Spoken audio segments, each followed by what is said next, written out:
Langsung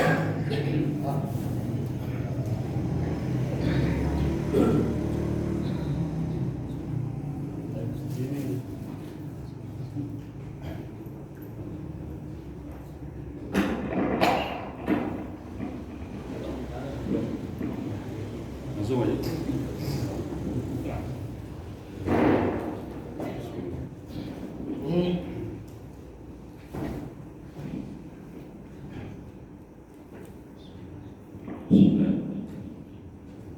Bismillahirrahmanirrahim. Assalamualaikum warahmatullahi wabarakatuh. Waalaikumsalam warahmatullahi wabarakatuh. Alhamdulillahirabbil alamin. Wal 'aqibatu lil muttaqin wa la 'udwana illa 'alal zalimin. Allahumma shalli wa sallim wa barik 'ala sayyidina wa maulana Muhammadin wa 'ala alihi wa sahbihi ajma'in. Amma ba'du. Subhanaka la 'ilma lana illa ma 'allamtana innaka antal 'alimul hakim. Rabbi shrah li sadri wa yassir li amri wahlul 'uqdatam min lisani yafqahu qawli. Na'udzubillahi wa ta'lim wa tadhakkur wa tadhkir wa naf'al intifa' wa ifadah wa istifadah wa fata'ala tamasuk bi kitabillah wa sunnati rasulih wa du'a ila al-khair wa dalalah 'ala al-huda billah wa Allah wa qurbihi wa qawbihi subhanahu wa ta'ala. Adalah karamin wa kiai wa asatidz wa hajat wa kesepuhan jamaah masjid Darul Haq rahimahullah. Alhamdulillah alladzi ahyana ba'dama amatana wa ilaihi nusyur. Alhamdulillahilladzi radda 'alayya ruhi wa 'afani fi jasadi wa adina li bi dzikrihi. Alhamdulillah, pagi ini Allah Subhanahu wa taala kembali membangunkan kita dalam keadaan sehat walafiat, dalam keadaan beriman kepada Allah, beriman kepada Rasulullah sallallahu alaihi wasallam. Semoga nikmat ini selalu Allah jaga sampai kelak kita kembali kepada Allah Subhanahu wa taala. Amin ya rabbal alamin. Salam salam semoga selalu tercurahkan kepada baginda kita Sayyidina Muhammad sallallahu alaihi wasallam. Para jemaah Allah, jika biasanya kita membahas tentang atau mengkaji membaca kitab Suratul Taufik ila Muhammadil al-Tahqiq, maka insyaallah pagi ini kita selingi dengan kajian fikul udhiyah atau fikih tentang kurban. Ini permintaan khusus dari ketua DKM, karena insyaallah di Darul Haq motor 10 ekor lagi sapi ya. Insyaallah. Amin. Amin. Iya.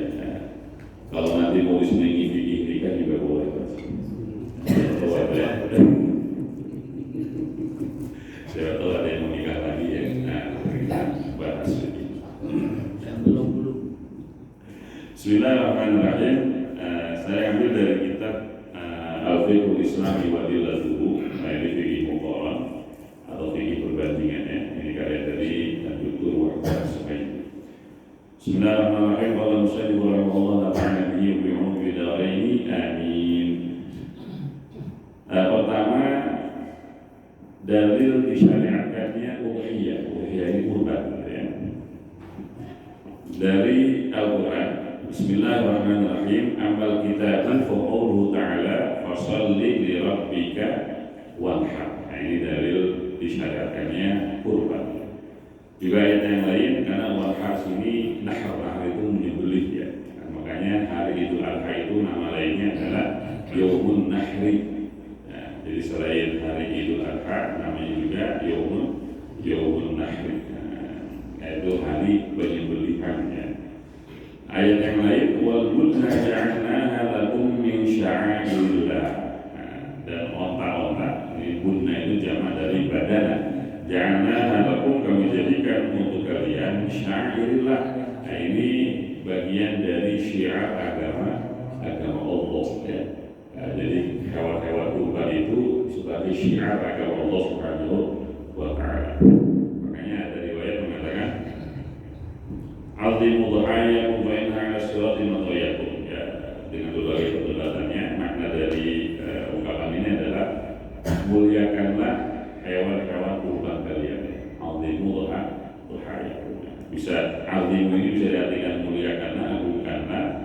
atau bisa juga diartikan azim itu artinya pilihlah hewan yang besar ya, untuk dijadikan hewan kurban. Makanya dulu itu mungkin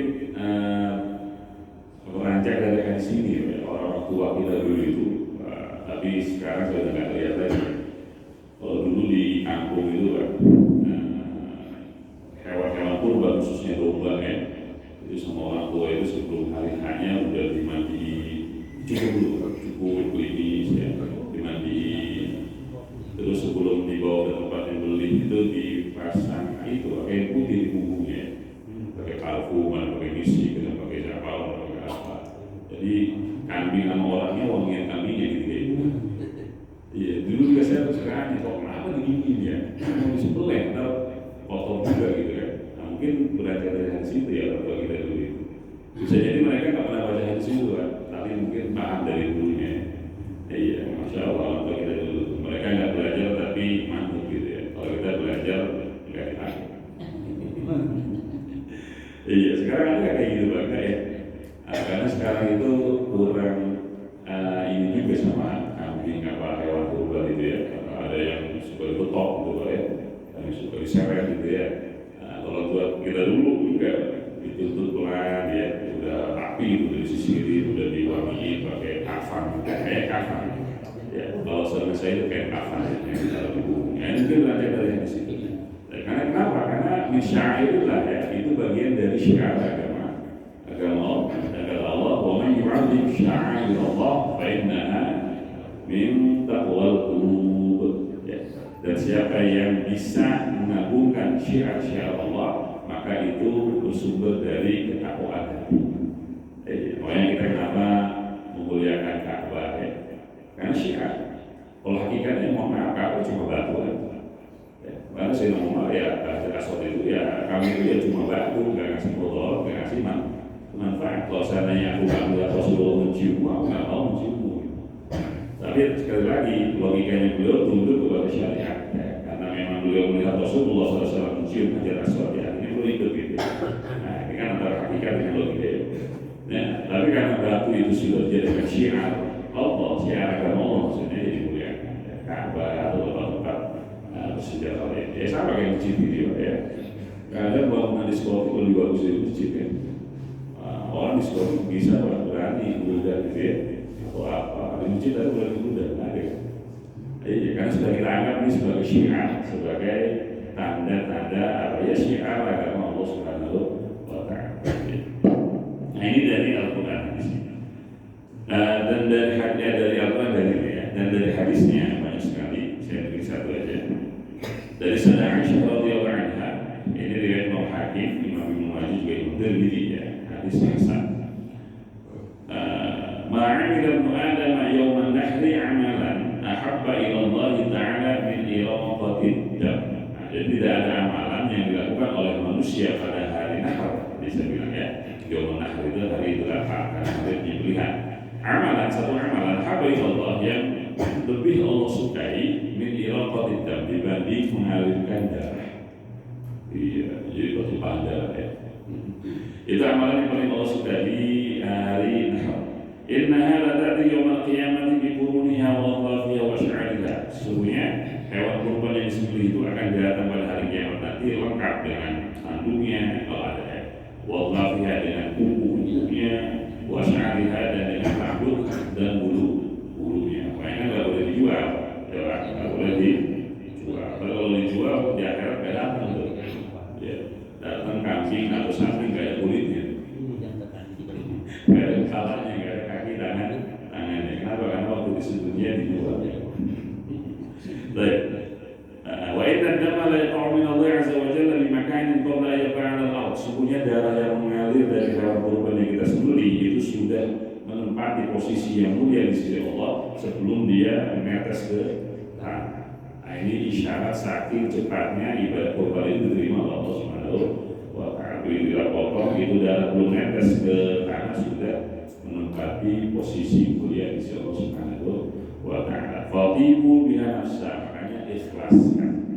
Fatimu biha nafsa artinya bahagiakan, ikhlaskan diri kalian ketika menyembelih atau berkurban ya. Jangan ada paksaan maksudnya. Tapi ini tasyri'nya ya, ataupun tarikh tasyri'nya, sejarah disyaratkannya hewan kurban ini di kita baru disyaratkan di tahun kedua. Syuri'at fi sanati tsaniyah min al-hijrah kazakah wa salatul 'idain ya.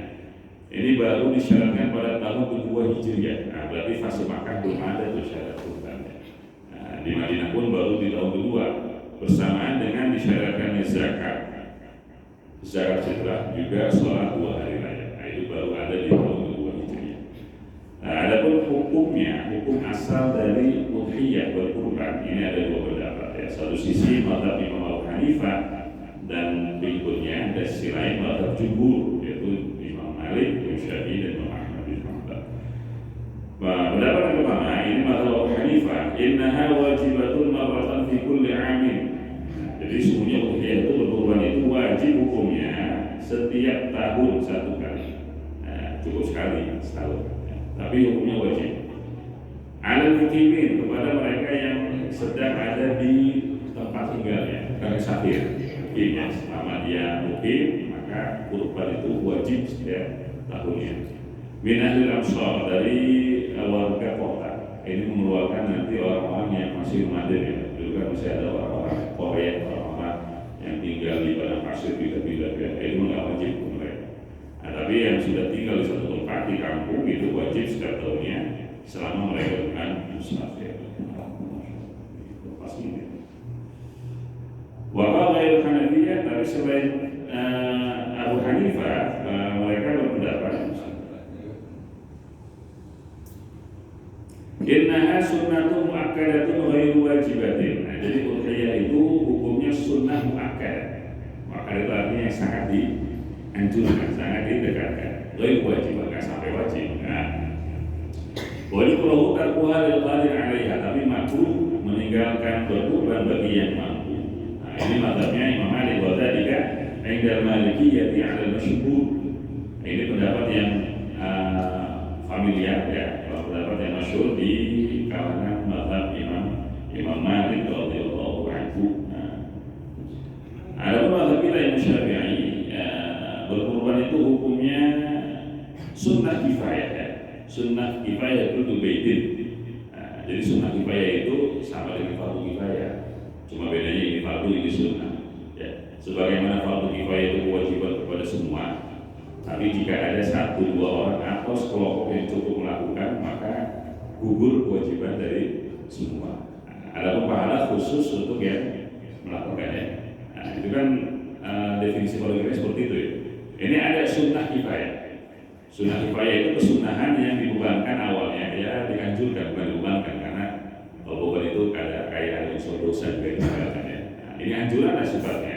Tapi ya juga kepada keluarga. Ya. Sunnah kifayah itu dibebankan kepada keluarga. Tapi kalau ada satu dari mereka yang berkurban, kesunahan itu dianggap cukup untuk keluarga mereka. Ada pahalanya nanti khusus ya berkurban. Ya, satu keluarga ada 10 orang. Ya. Yang kurban cuma 1 orang cukup sudah, maksudnya kesunahan sudah gugur. Adapun pahala ya khusus ya berkurban gitu ya. Nah, pahalanya khusus ya berkurban. Ini mazhab kita Imam Syafi'i. Adapun dari Hanafiyah, dari mazhab Abu Hanifah yang mewajibkan kurban setiap tahunnya, nah, bagi mereka yang ada di tempat tinggalnya adalah hadis Rasulullah SAW. Ini riwayat Imam Ahmad dan Ibnu Majah ya. Man wajada sa'atan, ini sabda Rasulullah. Siapa yang memiliki atau mendapatkan kelapangan rezeki, sangat kelapangannya rezeki. Walau bidahi, kemudian dia tidak berkurban, fala yaqribanna musallana. Maka jangan sekali-kali dia mendekati tempat sholat kami. Nah, ini kan ada nuansa ancaman dari Rasulullah Sallallahu Alaihi Wasallam. Siapa orang yang memiliki kelapangan lalu kemudian tidak berkurban, kata Rasulullah, fala yaqrubanna musallana, jangan sekali-kali mendekati tempat sholat. Nah, ini dipahami oleh Hanafiyah. Wa mithlu hadzal wa'id la yuhaqu bi tarki ghairi wajib. Ancaman seperti ini nggak mungkin diucapkan oleh Rasulullah SAW kecuali karena meninggalkan perkara yang wajib. Nah, kalau kurban itu sunnah ya nggak mungkin sampai diancam seperti ini. Nah, ini dalil mereka.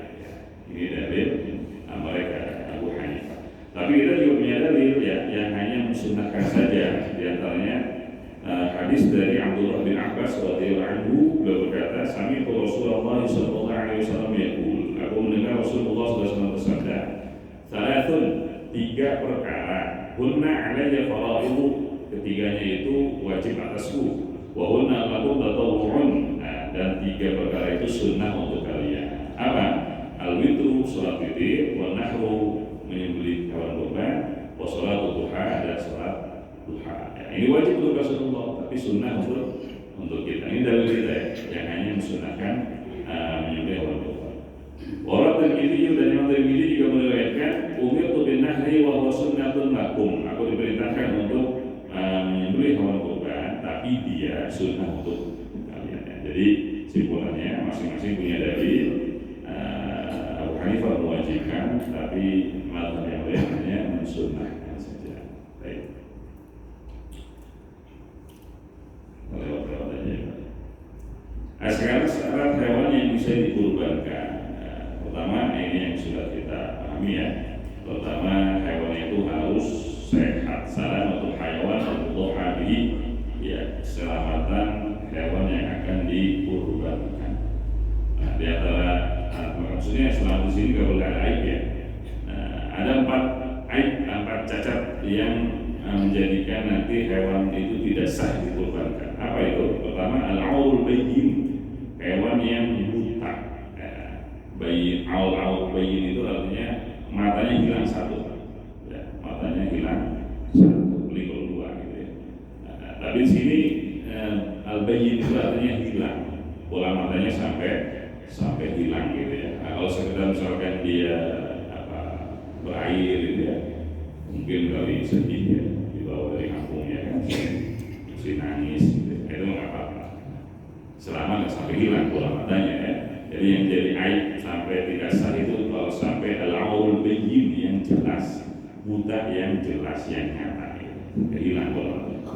Wal maradul bayyin, dan sakit nyata itu, maksudnya jelas tampak efek dari sakitnya itu. Kalau sekarang PMK ya. Wal araj pincang atau malah buntung gitu, boleh. Wal ajaf al-husal, husal ini kurus ya, berpenyakit sampai membuat dia kurus. Nah, ini 4 aib yang menjadikan hewan kurban tidak sah untuk kurban ya.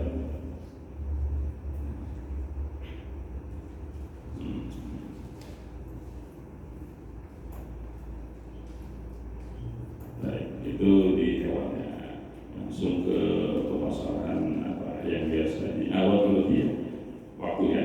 Waktu menyembelih hewan kurban. Cuma ada perbedaan sederhana ya.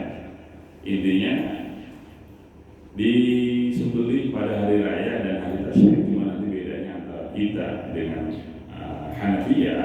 Hari tasyrik itu kalau di kita 3 hari, kalau di Abu Hanifah atau Hanafiyah cuma 2 hari.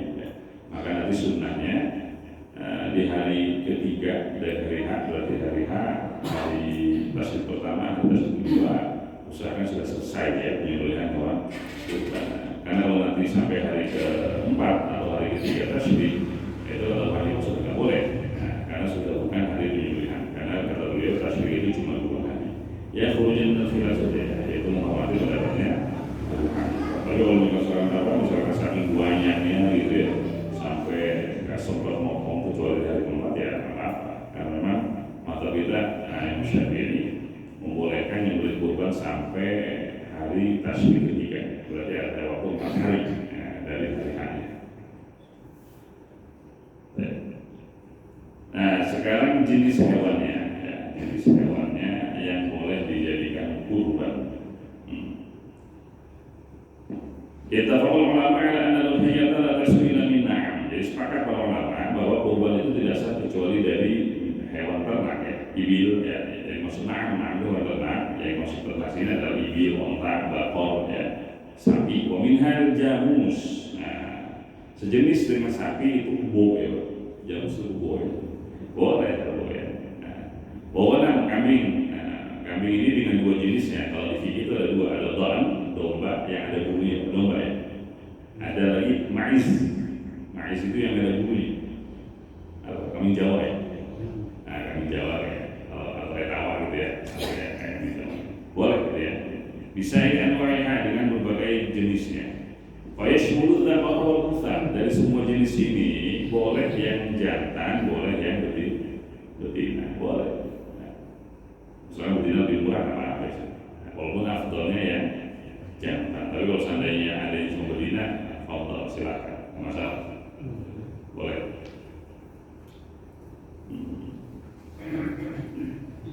Bahkan sahabat Abdullah bin Abbas boleh ya, beliau membolehkan kurban dengan ayam jago.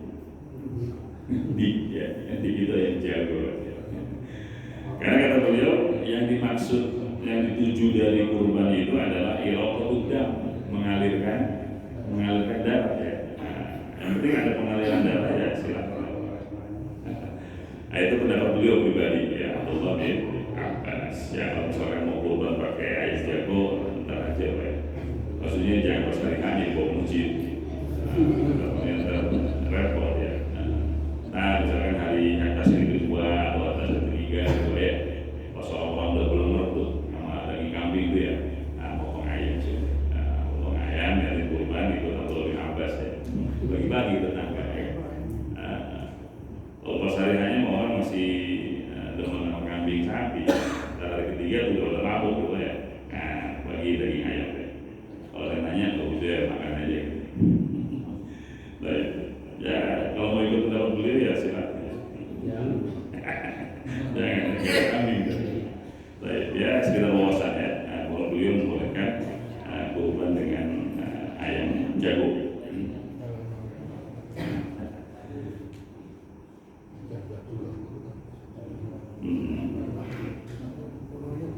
Baik, nah sekarang usia ya. Ini ada perdebatan ringan. Batasan usia hewan kurban yang diperbolehkan atau sah untuk dijadikan hewan kurban. Ittafaqal fuqaha ala jawaz al-adhiyah bis-saniyyi fima fawqahu min al-ibil wal baqar wal ghanam. Jadi sepakat para ulama, hewan kurban itu boleh dijadikan kurban jika usianya sudah mencapai lebih dari 2 tahun. Ini khususnya untuk sapi, kerbau dan kambing ya. Ada berurutan nanti semuanya bersepakat harus berusia 5 tahun. Ada yang 5 tahun pas ya, di sini seperti Imam Ahmad bin Hanbal, maka mulai khusus ini. Kalau Imam Ahmad sempurna 5 tahun sudah boleh. Tapi yang lainnya harus masuk ke tahun ke-6. Jadi 5 tahun 1 hari makan ya. Nah, tapi untuk yang lainnya kayak sapi sama kerbau sama kambing, nah itu masuk tahun ketiga sudah boleh. Jadi sempurna 2 tahun masuk tahun ketiga. Nah, jadi 2 tahun 1 hari gitu ya. Nah, cuma ya kita nggak lihat akte lahirnya agak repot juga ya. Percaya aja dah. Kalau kita nanya ke pedagangnya ini udah 2 tahun belum ya, kalau tadi udah ya kita yakin aja tanggung jawab dia kalau bohong gitu ya. Karena kita nggak lihat lahirnya, nggak ada artinya juga ya. Nah yang jadi perdebatan domba yang sudah tanggal giginya, bahasa kitanya apa ya? Kupak ya, satu kuliah kupak apa namanya? Jadak ya, jadak Allah. Nah ada domba yang udah kupak giginya, apakah cukup dikurbankan walaupun belum mencapai usia 2 tahun 1 hari misalnya, atau masuk tahun ketiga? Abu Hanifah membolehkan ya, kata beliau, Abu Hanifah dan Imam Ahmad, yujzi'ul jada'ul 'azim aw as-samin min al-ghanam ibna 6 asyhur wa dakhala fi sabi'. Domba yang sudah kupak giginya boleh dikurbankan walaupun usianya baru 6 bulan masuk ke bulan ke-7 ya, baru 6 bulan tuh. Kalau kita kan kalau sate bagi bulan baru 5 bulan, kalau ini 6 bulan apa? Baru 6 bulan. Iya, dengan 2 syarat kata beliau. Nah jadi domba itu usia 6 bulan masuk ke bulan 7, jadi 6 bulan 1 hari gitu ya. boleh dijadikan hewan kurban dengan dua syarat. Pertama, giginya sudah tanggal, sudah kupak ya. Dan yang kedua harus alim atau samin, gemuk. Nah, itu boleh dengan dua syarat tadi. Nah, berarti kalau salah satunya nggak ada ya nggak boleh ya. Udah kupak tapi kurus gitu ya. Nah, atau gede tapi belum kupak, nggak boleh. Usia 7 bulan nggak boleh. Harus nunggu 1 tahun masuk tahun kedua. Sama Imam Syafi'i. Imam Syafi'i ya membolehkan domba yang sudah kupak itu dikurbankan, tapi lebih tua kalau beliau. Atau masalah terula wal khalifahnya harus sempurna lengkap dulu 1 tahun baru boleh. Nah, jadi nggak semudah Abu Hanifah ya. Abu Hanifah di bulan ke-7 ya sudah boleh di dua syarat tadi. Kalau Abu Syafi'i enggak, minimal 1 tahun masuk tahun kedua dengan syarat kupak tadi. Nah, kalau belum kupak, belum tanggal harus masuk ke tahun ketiga ya, sebagaimana mais. Tapi perdebatan ini hanya di doan aja Pak. Saya juga olah nih, kenapa kok cuma di doan aja? Maksudnya cuma di domba aja. Apakah kambing itu enggak ngomong kali ya? Kalau kambing itu ada ngomong nggak? Karena perdebatan ini nggak berlaku di mais. Jadi nggak ada tuh mais sama kambing Jawa yang udah kupak gitu ya, boleh di usia 7 bulan. Nah, ini harus ada ahli kambing. Maksudnya kambing Jawa itu ngomong juga, kupak juga nggak gitu. Karena perdebatannya hanya di doan itu domba ya. Nah sekarang hukum seputar daging kurban ya, mulai dari penyembelihan sampai distribusi. Ya ta'aqqul maksud min al-udhiyah wa kurban bi iraqatid dam. Jadi maksud dari berkurban yang ibadah itu ya, ibadah murni kita kepada Allah Subhanahu wa taala, itu sudah tercapai dengan sekedar mengalirkan darah. Jadi itu yang maksud dengan ibadah kurban itu ya. Nah, sekedar mengalirkan darah itu sudah selesai kurban kita. Adapun nanti wa amal aklu minha wa tawzi'uha ya, adapun nanti makan dari hewan kurban tadi atau distribusinya dan semisalnya, nah itu ada khilaf ya, ada khilaf sederhana yang itu sudah masuk ibadah sosial ya. Satu sisi jumhur, sisi lain nanti ada mazhab kita Imam Syafi'i. Pertama, pendapatnya jumhur yaitu Abu Hanifah, Imam Malik dan Imam Ahmad bin Hanbal. Yajuzu aklu min al-hayya al-mutatawwa' biha. Boleh makan dari daging hewan kurban selama memang hukumnya itu sunnah ya, hewan kurbannya kurban sunnah. Amal mandurah awil wajib bisyirah inda Hanafiyah. Adapun hewan kurban yang dinazarkan berarti wajib ya. Termasuk nanti nazar tabarrur ya. Nazar tabarrur itu nazar yang diucapkan ketika mendapatkan nikmat atau terhindar dari musibah ya. Misalkan dia pernah mengucap kalau anak saya lulus kuliah saya mau kurban, itu masuk nazar ya, nazar tabarrur. Misalkan kalau dia sembuh dari sakit dia akan kurban, itu jadi nazar ya. Nah, nanti hewan kurbannya masuk kurban nazar ya. Iya wajib ya.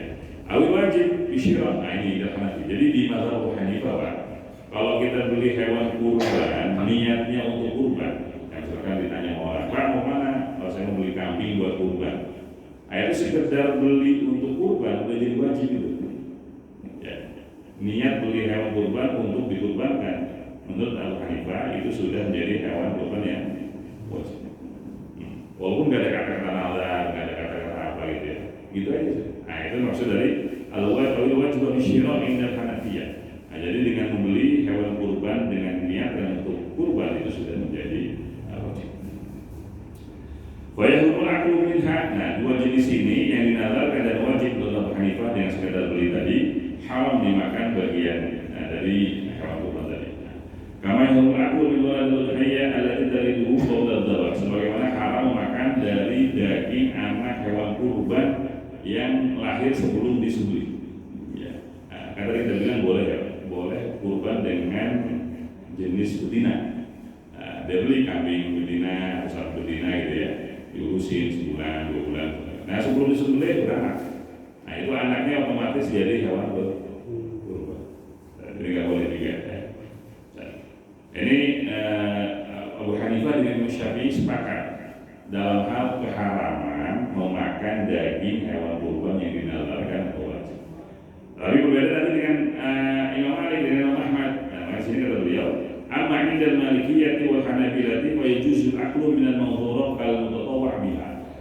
Kalau Imam Malik sama Imam Ahmad tidak membedakan antara hewan kurban nadar dan sunnah, semuanya boleh dimakan. Boleh.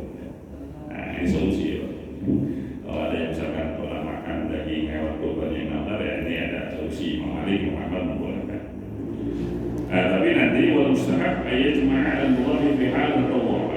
Ini anjuran beliau, anjuran dari jumhur pembagian daging hewan kurban yang dia kurbankan. Jika memang nanti hewan kurbannya itu sunnah, maka distribusinya sunnah dibagi menjadi 3 ya. Sepertiga untuk dimakan, untuk dia maksudnya dimakan dan masuk untuk disimpan nanti ya, walaupun lebih dari 3 hari. Karena di awal-awal disyaratkannya kurban, dilarang si mudhahi, orang yang berkurban itu dilarang menyimpan daging kurban lebih dari kebutuhan. Nggak boleh, dilarang. Nah, sini ada riwayatnya, ya, yaitu sabda Rasulullah SAW. Kuntu nahaitukum an idkhal al-Allahi fawqa thalathin min ajli dafah. Jadi kata Rasulullah, aku pernah melarang kalian menyimpan daging kurban untuk kebutuhan lebih dari 3. Kenapa? Min ajli dafah. Ya, karena untuk dibagikan kepada orang-orang Badui ya, yang datang ke tempat penyembelihan kurban. Iya. Jadi yang memadai-memadai buat dulu ya, yang bila-bila tuh. Kalau pas hari kurban datang mereka cari daging kurban. Nah, kata Rasulullah, silakan yang berkurban ambil untuk dimakan, untuk disimpan, tapi jangan lebih dari 3. Ya kalau di rumah cuma 2 orang ya 2 orang tidak cukupnya berapa kilo sih?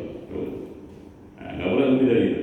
Nah, tapi akhirnya dinasakh. Akhirnya larangan ini dihapus oleh Rasulullah dengan sabdanya, wa qad ja'allahu bis-sa'di. Nah, tapi sekarang Allah sudah memberi kelapangan. Dulu mungkin hewan kurbannya dikit ya. Nah, yang datang banyak. Nah, sekarang mungkin kebalikannya, hewannya banyak. Faddakhulu ma badalakum. Silakan simpan semau kalian. Jadi boleh.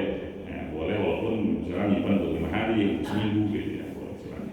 Nah, karena mungkin sekarang sudah banyak. Makanya di sini jumhur selain Syafi'i ya, menganjurkan pembagian itu menjadi 3. 1 bagian untuk dimakan dari simpan, 1 bagian untuk dihadiahkan, 1 bagian untuk disedekahkan.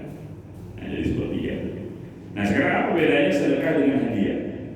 Nah, kalau hadiah itu boleh diberikan kepada siapapun, termasuk orang kaya, boleh. Ya. Tapi kalau sedekah itu harus diberikan kepada fakir miskin, ya seperti mustahik zakat ya, fakir dan miskin. Nah ini kalau hewan kurbannya hewan kurban sunnah. Makanya kalau nanti misalkan ada hewan kurban yang dinadarkan, ini kan wajib disedekahkan semua.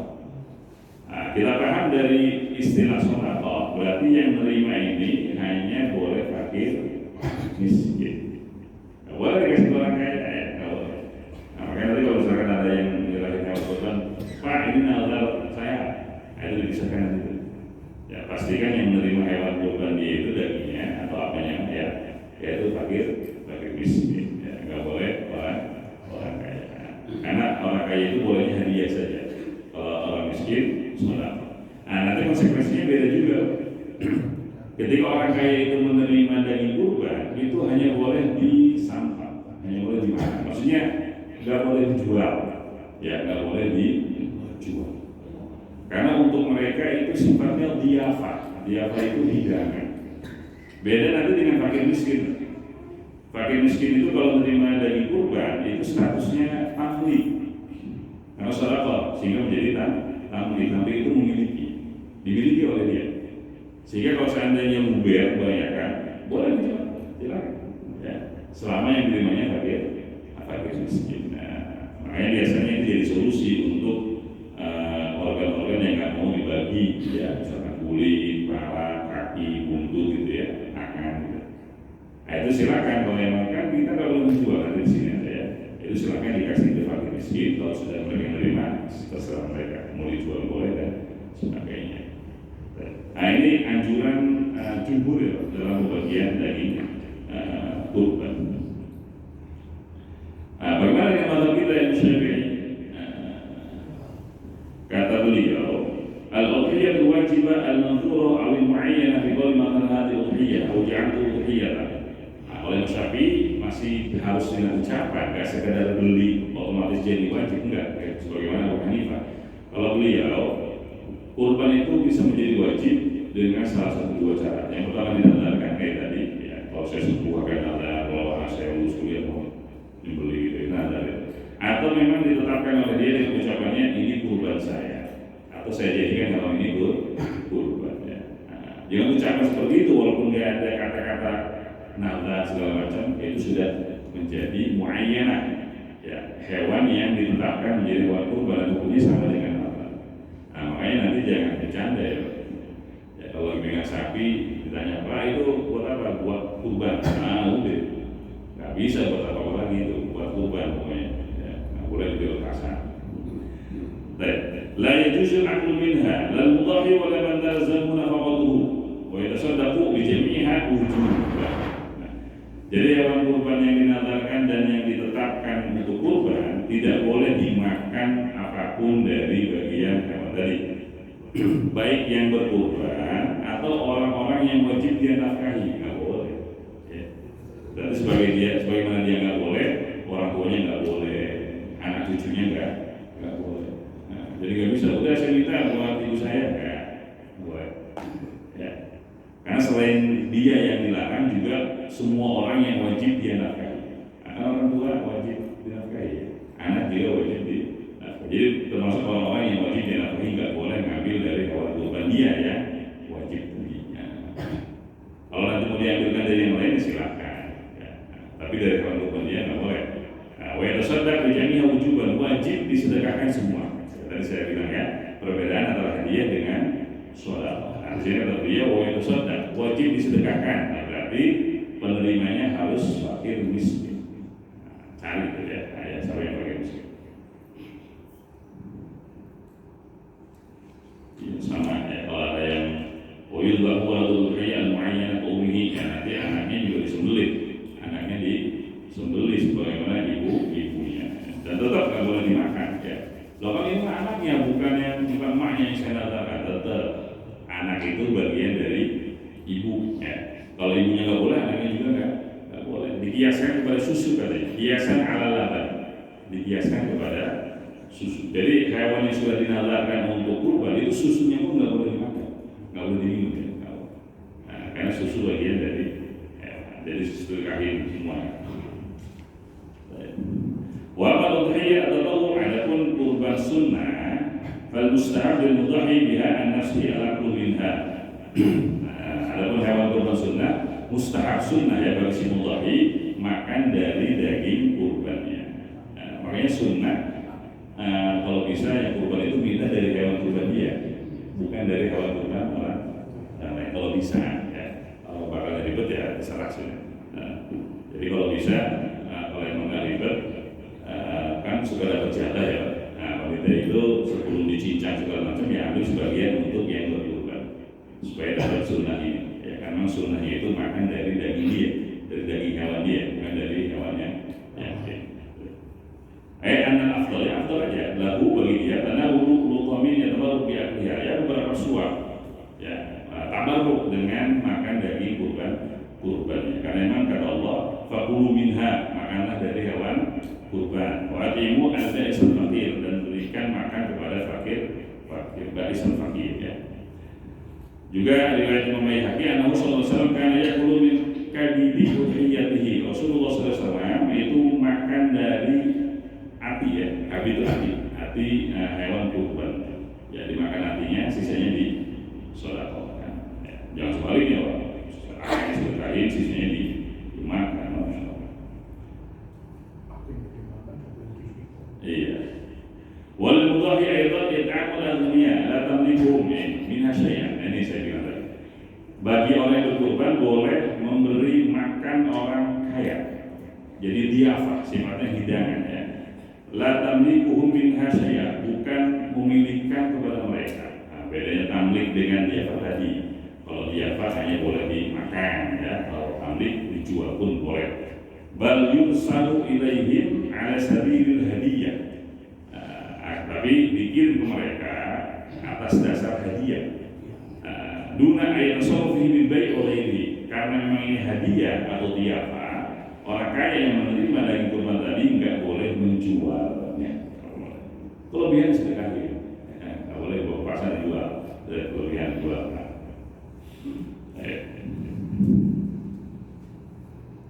Walaupun wujud tasawuf di bawah udhiyah, walau juz'an yasiran min lahmiha, wajib menyedekahkan sebagian dari daging kurbannya, walaupun ya hanya ala kadarnya, boleh. Jadi kalau ada orang yang kurban sepaha disedekahin, sisanya dibawa pulang. Ya kalau nggak mau mah apa boleh. Maksudnya itu sudah gugur kewajiban, ya sudah gugur kewajiban. Karena memang yang wajib itu walaupun ini ketika kawannya sunnah ya, kurban sunnah, yang wajib itu mensedekahkan sebagian dari daging kurban, sebagian ya, seandainya walaupun sedikit, tapi ya atas lah ya. Nah, kalau misalkan ngambil seberapa masih atas lah. Nah, atau misalkan tadi kan jumhur juga menganjurkan sepertiga ya. Nah, tapi kayaknya kalau ngambil sepertiga itu domain panitia juga Pak. Dapat misalkan kambing 10 kilo gitu ya, kita ambil 3 kilo setengah. Ada yang bagi-bagi gitu ya. Alat lihat itu nanti sepakatan lah ya. Ini sifatnya hanya anjuran aja. Sifatnya hanya anjuran. Wayahmu baik jildil udhiyah, dan haram menjual kulit hewan kurban. Wasyahmiha atau gajinya, lemak. Walahmiha atau dagingnya. Watrafiha kakinya, warasiha kepalanya. Wasufiha bulunya. Wasya'riha sama ya, suf, sa'ar, wabat sama. Ya misalkan daging hewan kurban udah diniatin, dia selain panitia dicukur dulu, terus dijual bulunya kan. Walabaniha susunya juga nggak boleh. Alladhi yahluhu minha ba'da dhabiha, yang diperah setelah disembelih itu. Wajibatan kanat atau tatawu'an, baik kurban itu wajib atau kurban sunnah. Nggak boleh dijual walaupun kurbannya bukan sunnah, apalagi kurban wajib ya. Lihat Nabi sallallahu alaihi wasallam amara biqasmi jududiha. Biqasmi jududiha, karena Rasulullah SAW memerintahkan untuk membagi kulit-kulitnya, wa nahaa an bai'iha, dan melarang untuk menjualnya. Faqala, beliau berkata, man ba'a jilda udhiyatihi fala udhiyata. Siapa yang menjual hewan kulit hewan kurbannya, maka tidak ada kurban baginya. Kasar maksudnya ya. Nah ini Rawahul Hakim, riwayat Imam Hakim, hadits sahih isnad, ya, hadisnya sahih, ya, sanadnya sahih. Sebagaimana nggak boleh menjual itu semua, nggak boleh juga i'ta'ul jazzar atau dzabih jildaha. Nah, diberikan kepada si pembeli, jaga ya. Nah, apapun dari bagian hewan kurban, ka'ujratin lil dzabh, kalau diniatkan sebagai upah sembelih. Ya, upah motong sampai cincang, ya, kalau klasik misalkan 1 juta. Nah, tapi kalau ditambah kepala, kaki, kulit 700 ya. Nah, mereka dihargain tuh, ya. Yang ini dihargain 300, sama aja dijual kan. Itu nggak boleh. Kalau niatnya sebagai upah. Karena dari Sayyidina Ali radhiyallahu anhu, ya, beliau meriwayatkan hadis dari Rasulullah SAW. Amarani Rasulullah SAW aku ma'ala bunnihi inda nahriha. Aku diperintahkan Rasulullah untuk menyembelih unta-unta. Nah, karena ketika haji wada ya, Rasulullah itu kan kurban 100 ekor unta ya. Di antaranya diambil dari yang itu min khalsi malihi. Rasulullah itu beli 100 ekor unta murni dari uangnya. Ya. Bukan APBD bukan, atau CSA kalau sekarang ya, enggak, dari kantong beliau. Jadi urusan ibadah Rasulullah ini 100 ekor. Sebagian disembelih oleh beliau, sisanya oleh Sayyidina Ali. Lupa saya berapa. Kalau nggak salah 36 sama beliau, sisanya oleh Sayyidina Ali, atau 60 sama beliau, sisanya oleh Sayyidina Ali. Kalau Rasulullah dulu membeli onta nggak kayak kita, nggak susah kayak kita ya. Kita kan direjam ya, 4 orang, 5 orang ya, ngamuk sapinya. Kalau onta Rasulullah enggak, mereka rebutan. Ya, onta Rasulullah itu rebutan, pengen disembelih oleh Rasulullah SAW. Jadi buru-buru bilang gue. saudara paham. Iya, karena mereka pengen dapat kemuliaan, kehormatan disembelih oleh Rasulullah Sallallahu Alaihi Wasallam. Nah ini kata saya tadi, ketika aku diberitakan untuk menyembelih onta beliau, aku diberitakan wa an uqassima jumudaha, kulitnya pun dibagikan, wa jalalaha, bahkan jalal ini mayatu ala Allah al-ba'id min kisah wa nabi. Iya, bahkan apa ya? Yang di jalal itu yang diletakkan di punggung onta dari apa? Kisah atau iswah kalau sekarang ya. Dibagi juga itu. Wala u'til jazira syai'an minha, dan aku dilarang memberikan apapun dari hewan kurban tadi kepada jazir. Jazir itu penyembelih.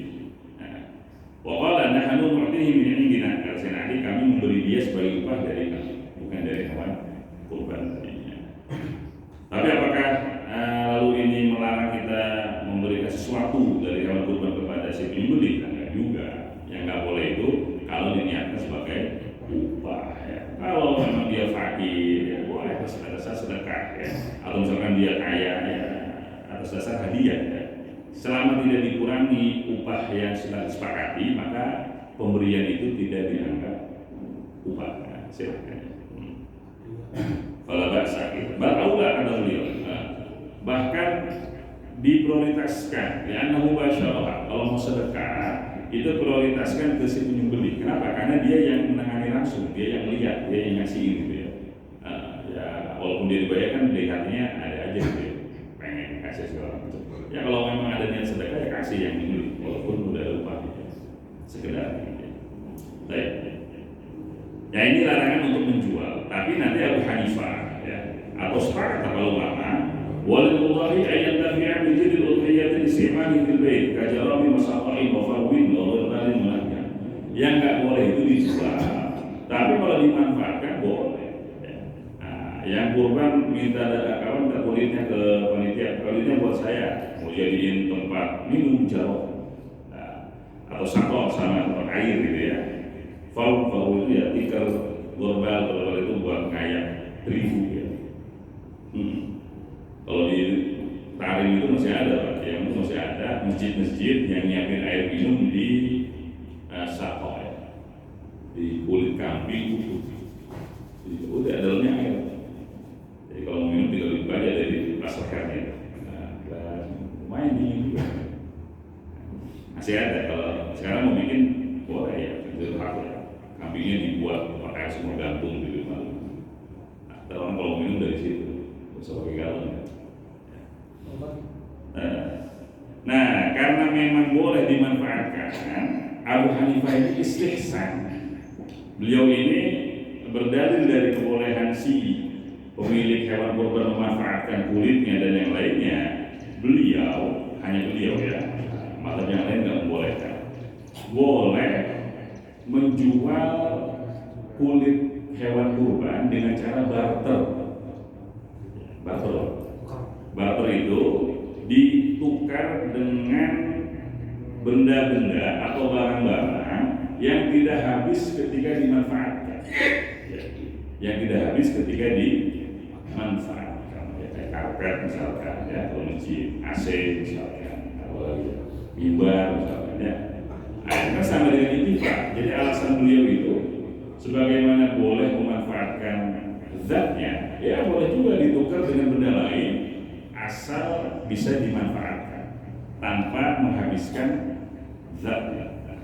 Makanya nanti nggak boleh. Beliau juga melarang wala yajuzu ayyashtara bihi syai'an istihlakiyah. Nggak boleh ditukar dengan benda-benda yang sifatnya konsumtif ya, istihlak. Kadarahim wa danani seperti dirham, dinar, makulat, makanan, masyrubat, minuman, nggak boleh. Udah dibawa kulitnya itu kan sama bumbu misalnya.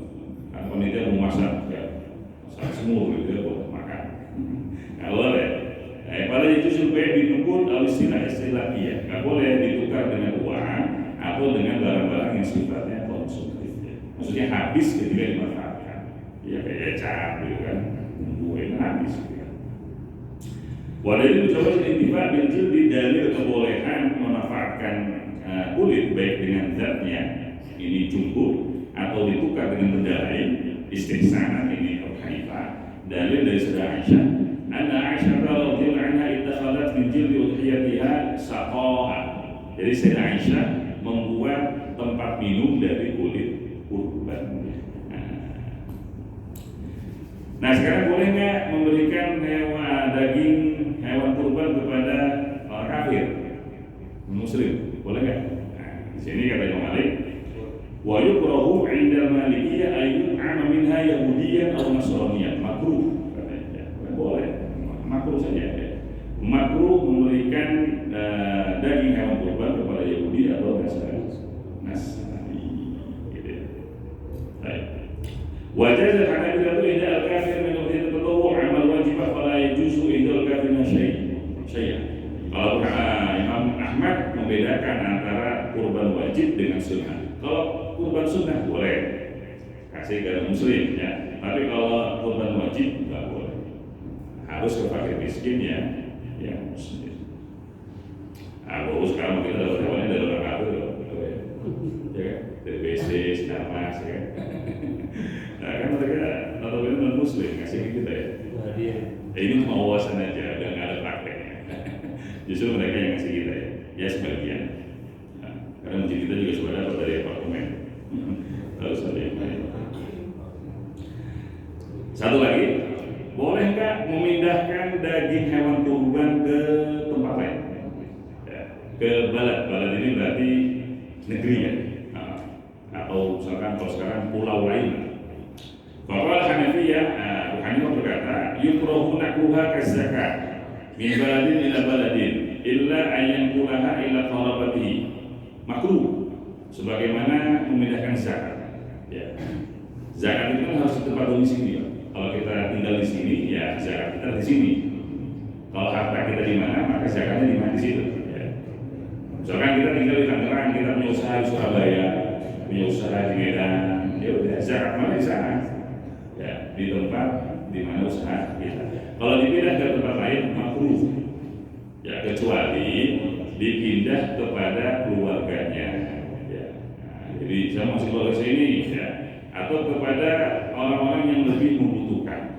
Boleh silakan. Ya. Gak makruh gitu kan. Di sini berarti sudah ada yang perlu sama daging kurban sudah cukup semua. Kirim ke mana? Ya, alat-alat ya. Yang lebih dekat dan yang lebih dekat, tetangga, kecamatan sebelah. Oh, udah ada yang butuh lagi ya, sebelahnya lagi, nggak ada lagi, sebelahnya lagi terus ya. Nah, jadi prioritas yang dekat. Kecuali sudah nggak ada yang butuh, terus ke jauh sampai ke Medan juga boleh ya, kalau nggak ada yang butuh di sini. Baik. Nah, wakil Malikiyah. Nah, Imam Malik membatasi boleh dipindah, tapi jangan sampai ke jarak sholat kosong. Ya, sholat kosong itu kan 82 km.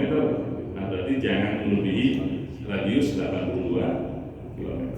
Kalau celengan masih dekat masih boleh.